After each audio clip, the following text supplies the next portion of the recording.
Vasant Nagar Kesavaram cement కర్మాగారం ఆవరణలో ఉమ్మడి ఆంధ్రప్రదేశ్ స్పీకర్ స్వర్గీయ శ్రీపాదరావు వర్ధంతి కార్యక్రమం నిర్వహించారు.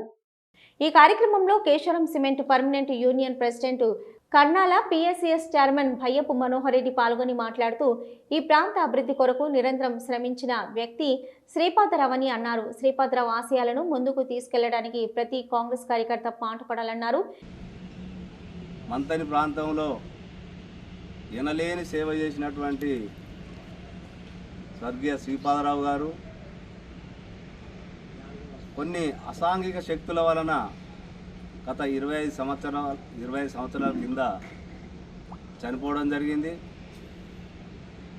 వారు శాసనసభలో ఒక శాసనసభకు వన్నె తెచ్చే విధంగా వ్యవహరించినారు.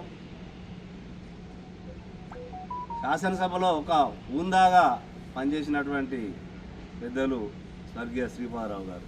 ఈ కార్యక్రమంలో కాంగ్రెస్ పార్టీ మండల అధ్యక్షులు ముక్కెర శ్రీనివాస్, వర్కింగ్ ప్రెసిడెంట్ పరసవేణి శ్రీనివాస్, దాడి మహేష్, పోతుల ప్రసాద్, సందివేని రాములు, పుప్పల్ల రమేష్, ఏదునూరి నారాయణ, నగునూరి రమేష్, మేడగోని రమేష్, జేసీబీ శ్రీనివాస్, గుంపుల శంకర్, రాజారాం, ఎండి రఫీక్, సతీష్, మేడి రమేష్, భరత్, అధిక సంఖ్యలో పర్మనెంట్ కాంట్రాక్టు కార్మికులు పాల్గొన్నారు.